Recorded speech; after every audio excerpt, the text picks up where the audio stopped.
So everybody had a good day, rested.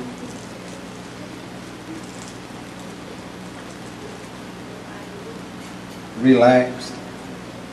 No, somebody decided to make me mad when it was after I left out of here, and I was ready to choke their bed.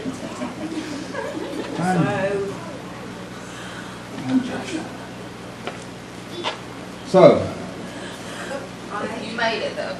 But I made, of course, I forgave them. That's right. Joshua 1 and 3 is where we're going to begin tonight.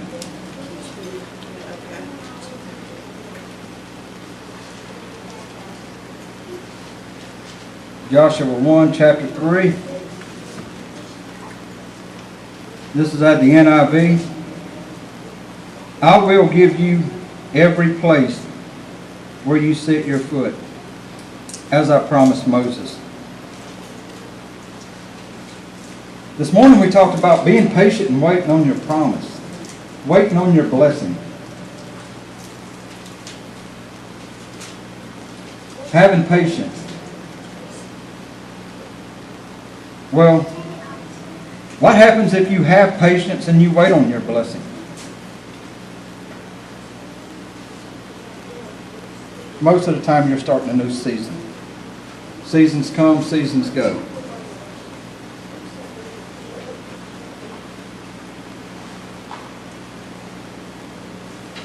Going from the land of despair, poverty, pain, curses into a land of milk and honey.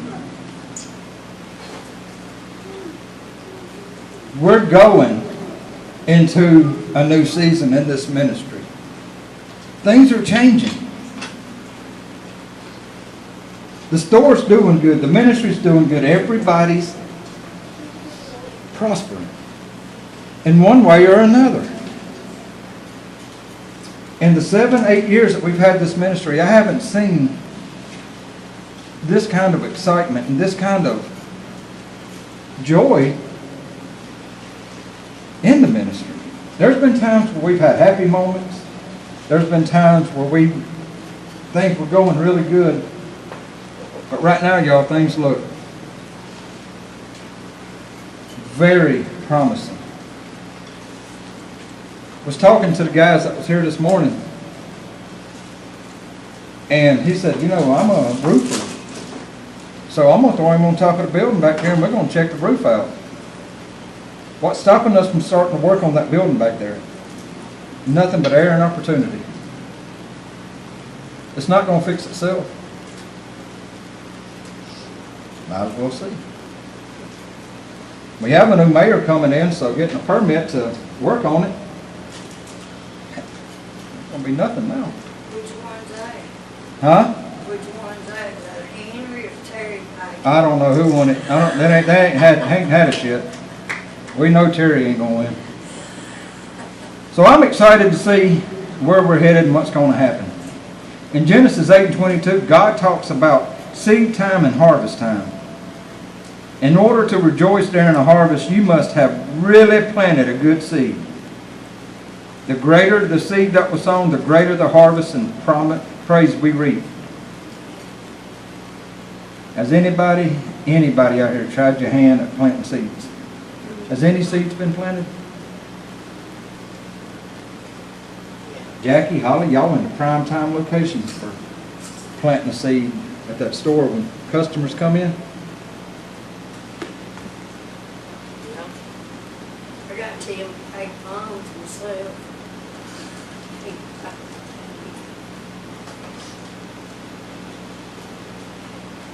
The benefit to our trials is the riches on the other side. From a spiritual growth, personal growth, physical growth, we all have seen our share of issues. In Exodus 12:2, God speaks to Moses right before the Passover. He says, "This month shall be unto you the beginning of months. It shall be the first month of the year to you." That sounds like the beginning of a new season. Something big's about to happen. What does a new season bring? changes, challenges. And it'll let us know who the leaders are and who the followers are. Who has it and who don't.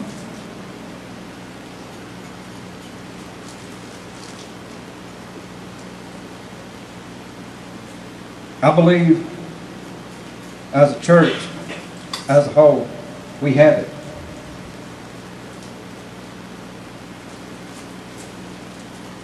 I believe we're on our game. And I believe right over there in that neighborhood where everybody's been working, it's really been shining. Working for Miss Jean. She told me she's never seen a bunch of men work and not want to get paid. I tell her, they're getting paid.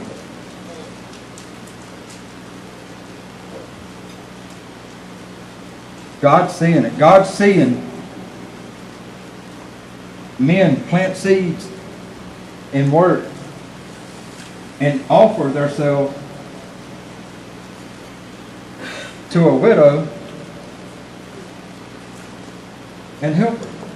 What does the Bible say about widows? Take care of them. Is that what we're talking about? In Exodus, the children of Israel faced their trials and tribulations for 400 years at the hands of Pharaoh. Moses, being God's messenger, was a tool to bring about the plagues on the land that would begin the journey to their freedom. We know the plagues that they faced. Rivers of blood, borders of frogs, lice from dust, flies, boils on men and beasts, hail, locusts, and darkness. Death to the firstborn.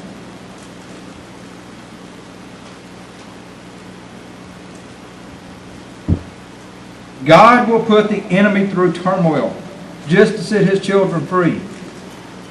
He will do whatever is necessary to bring you out of bondage into a new season. But not everyone is ready to be free when they are set free. Talked about that this morning. 4,000, 5,000 people, and less than half are still doing good. They're not ready to be set free. The ones that went through Christ in us,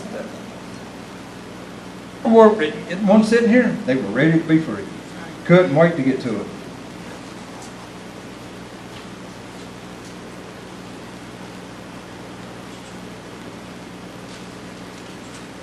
Joshua 1:3, every place that the sole of your foot shall tread upon, that I have given unto you, as I said unto Moses.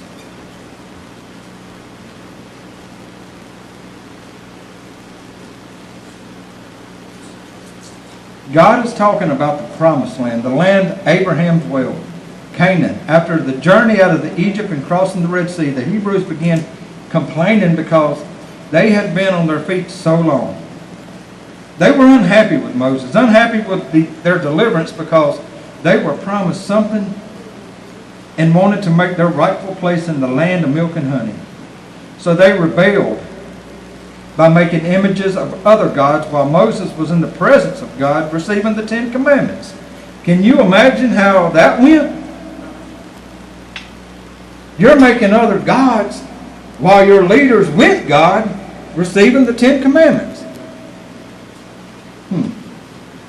That's kind of ironic, isn't it?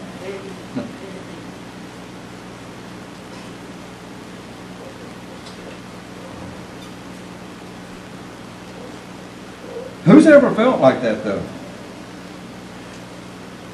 Who's ever felt like you've been betrayed?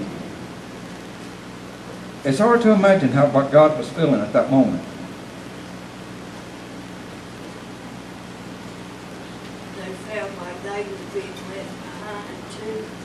And How many times in your life have you been promised something and it wasn't delivered? patience. Just like you said. For many of us, that's just too many to count. We'll never know. Just like you said, this one, patience. Then you decided to do your own thing.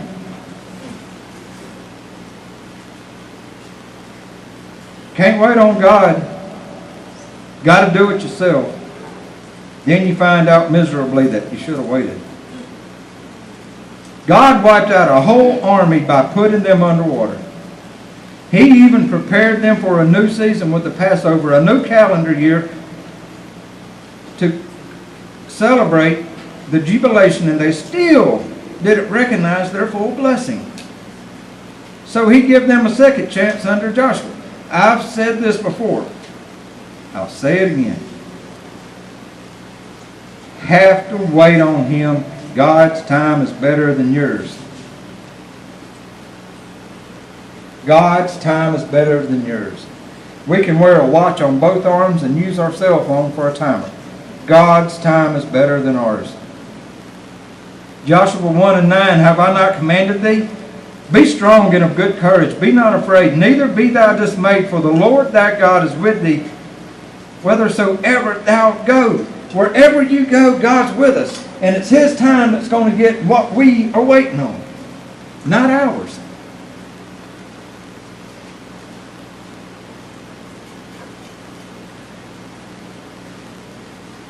We have to wait. We have to be strong.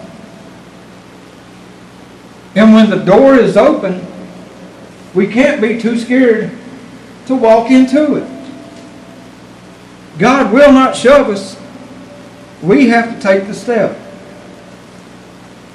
Sometimes you'll take baby steps, little bitty steps, and sometimes you're going to leap. But you have to take the steps. Joshua 1 and 9, God is speaking to Joshua to give him encouragement.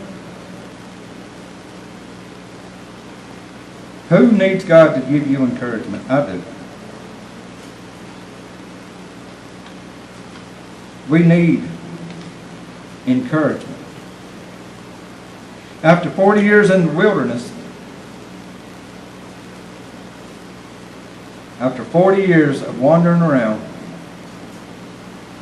I'm sure someone in that group needed a pep talk. The children of Israel had been in the wilderness for 40 years and are about to be led to the promised land by Joshua, Moses' right-hand man. Though the land had been promised, they couldn't just walk in. They had to be prepared. Deuteronomy 8 and 2, God says to Moses, and thou shalt remember all the way which the Lord thy God led thee these 40 years in the wilderness, to humble thee and to prove thee, to know what was in thine heart, whether thou wouldest keep his commandments or not.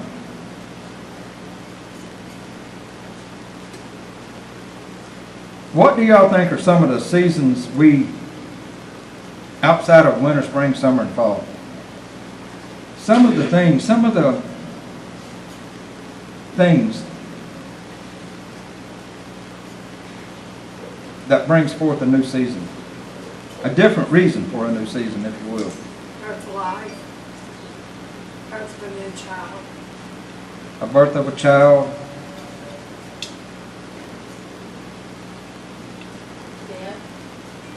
Death. God has a blessing for you that's just too big for you to handle. God's about to rock your world, so he has to prepare you. God has something so big you couldn't comprehend it any other way. Things like that happen. Childbirth.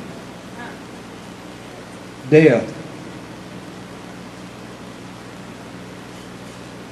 Famine. Starvation.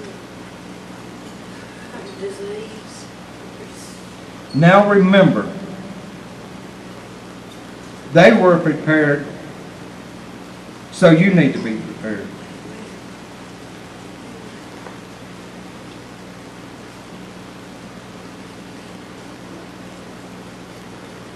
We need to be prepared, set up and ready.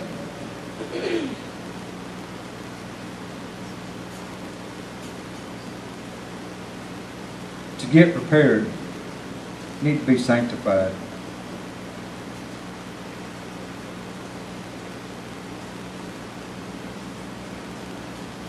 We need to follow after Jesus and pull on his coattail. We need to be prepared for the enemy to strike in a different way. He has no new games, just different ways to play them. He'll come after what matters most, like he does every time: your family, your friends, your finances.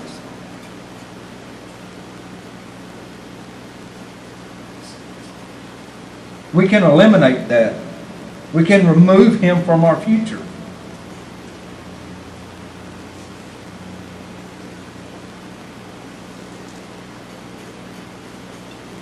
If your friends that you have now are working, keep them. And add on. Get new friends. The more people we have praying in one circle, the stronger the circle. And then we claim our victory.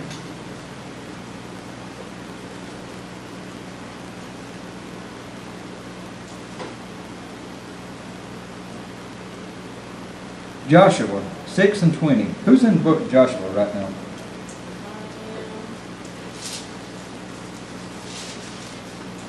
I think we need to start doing this about once a month, right here in our sanctuary.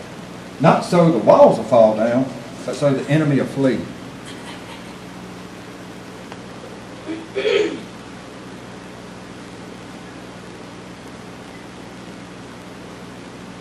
What does it say? You just want 20? So the people shouted when the priest blew the trumpets, and it happened when the people heard the sound of the trumpet, and the people shouted with a great shout, and the wall fell down flat. Then the people went up to the city, every man straight before him, and they took the city. We can take this city. When we moved to the bayou, 3 years ago, 4 years ago, however long it was, I made a kind of a deal with Scotty Scott because I'm on this side of the bridge and he's on that side of the bridge. We was going to turn this city right side up. And somewhere along the way we both just kind of fell off track. We both have made a big impact in this city in one form or another. And we're both making an impact in the city still. Gospel way in Christ in us. We have what it takes to go into this new season like champions. And I believe it's our time. It's our time. So we're going to go into worship.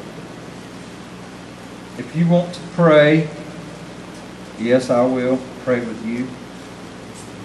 If you're watching at home, call the number on the bottom of the screen.